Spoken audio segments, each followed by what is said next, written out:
welcome to... Ulitin mo. Ayoko. Hello busy persons, it's me again, your busy moms SJ with Daddy Popo, and welcome back to our life. With this video, isasama po namin kayo sa pag-pick up namin sa aming bagong bahay, sa aming summer house. Sobrang excited pa po ako niyan, wala pa akong tulog. Sa bagay, sanay naman kayo sa akin na hindi natutulog talaga. From night shift, diretso biyahe na po kami. Ayan, ang ganda niya guys. Pinili talaga namin na maiuwi ang aming second home before kami umuwi ng Pilipinas last December 2022. Ang totoo niyan, biglaan lang din talaga ang lahat. August lang kami nag-decide na bumili at mag-check ng mga trailer house. Kaya nga si Daddy Popo galit na galit sa akin kasi pabigla-bigla daw ako nagdidesisyon. Wala talaga yan sa plano namin. Biruin mo uwi kami ng Pilipinas, sabay sasabihin ko kay Daddy Popo na bumili kami ng trailer. Siguro ganun talaga pag mukhang pera, mindset ba mindset. Tulad nga ng nabanggit ko, mukha akong pera, hindi namin yan binili for recreational or luho lang. Pagkakaperahan talaga namin yan. Our main plan is bumili ng pangalawang bahay para gawing rental property. Kaya lang, we just purchased our first house 2 years ago. So, malabong mangyari yon, negative. Yearly kasi, meron kaming achievement unlock. So, ang goal ko for 2023 is magkaroon ng rental property.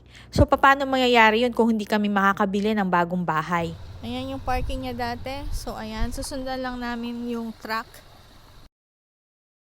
Kaya nag-come up kami for a cheaper solution para makakuha ng bahay, which is just 10% ang presyo compare sa regular house. And opo, mura lang kasi second hand lang yung binili namin, hindi siya brand new. Kagandahan pa, walang monthly payment or mortgage at property tax.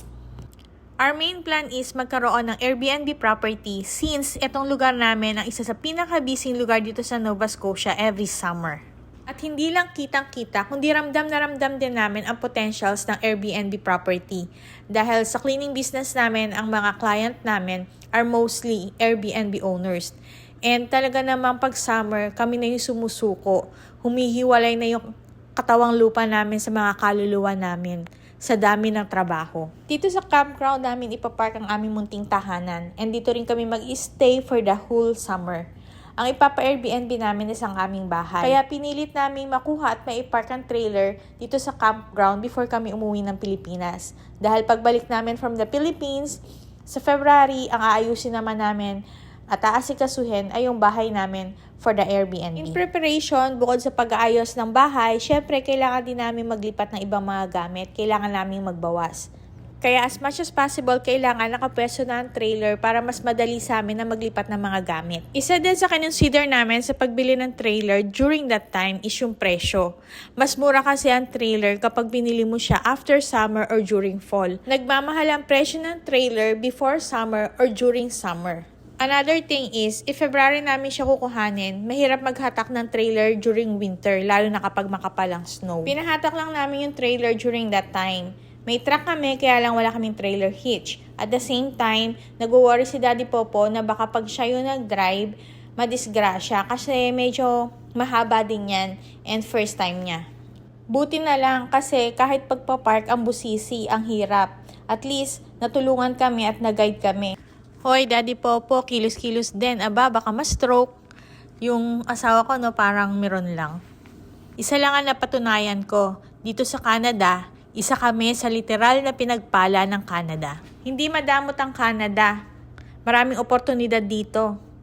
Lalong-lalo na kapag masipag ka, madiskarte, matyaga, hindi namimili, at hindi mareklamo.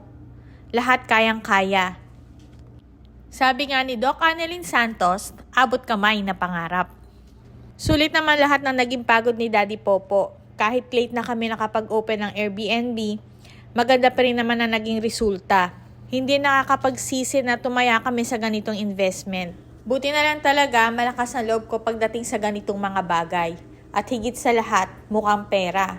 Thank you Canada. Thank you Papa G. Oh, ngiting tagumpay na si Daddy oh. Yun lang. Bye.